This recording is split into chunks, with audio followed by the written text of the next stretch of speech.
আত্মনির্ভর ত্রিপুরা গড়তে রাবার শিল্প অন্যতম মুখ্য ভূমিকা গ্রহণ করবে। বুধবার প্রজ্ঞা ভবনে রাবার জাতীয় পুরস্কার 2025 উদ্বোধন করে এই কথা বলেন রাজ্য শিল্প ও বাণিজ্য দপ্তরের মন্ত্রী শান্তনা চাকমা। তিনি বলেন, রাবার শিল্পের অগ্রগতির জন্য কেন্দ্রীয় সরকার এবং রাজ্য সরকার বিবিধ পরিকল্পনা গ্রহণ করেছে। বুধবার রাজধানীর প্রজ্ঞা ভবনে রাবার জাতীয় পুরস্কার 2025 অনুষ্ঠিত হয়। এই অনুষ্ঠানে উপস্থিত ছিলেন রাজ্যের শিল্প বাণিজ্য দপ্তরের মন্ত্রী শান্তনা চাকমা, দপ্তরের সচিব কিরণ গিত্তে, রাবার উৎপাদন কমিশনার ইনসালি, রাবার বোর্ডের নির্বাহী পরিচালক এবং বসন্ত ঈশান সহ অন্যান্য আধিকারিকরা। প্রদীপ জ্বালিয়ে এই অনুষ্ঠানের সূচনা করেন রাজ্য শিল্প বাণিজ্য মন্ত্রী শান্তনা চাকমা। অনুষ্ঠানের উদ্বোধন করে সাংবাদিকদের মুখোমুখি হয়ে মন্ত্রী শান্তনা চাকমা জানান, রাবার উৎপাদনে দেশে দ্বিতীয় স্থানে রয়েছে আমাদের রাজ্য ত্রিপুরা।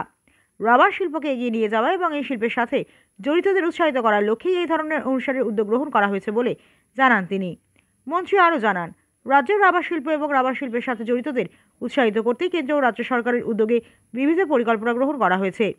তিনি আশা প্রকাশ করে আরও বলেন, আত্মনির্ভর ত্রিপুরা গড়ার ক্ষেত্রে অচিরেই একটি অন্যতম ভূমিকা গ্রহণ করবে রাজ্যের রাবার শিল্প।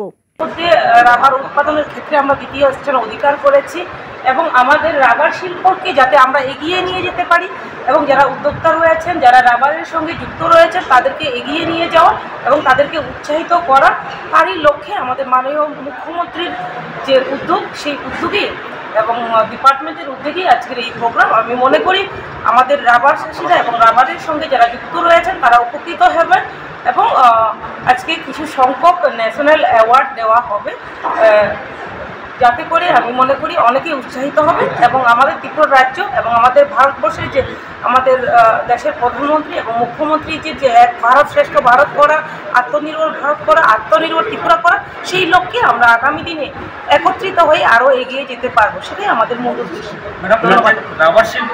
এই অনুষ্ঠানে প্রাকৃতিক রাবারের জন্য রাবার বোর্ডের অনলাইন ট্রেডিং প্ল্যাটফর্ম এমরুমের মাধ্যমে সর্বাধিক পরিমাণ লেনদেনের জন্য এমরুম বেস্ট পারফর্মার পুরস্কার প্রদান করা হবে। সেই সাথে পুরস্কার প্রাপকদের শংসাপত্র প্রদান করা হয়। ব্যুরো রিপোর্ট, হাল্লা বোল।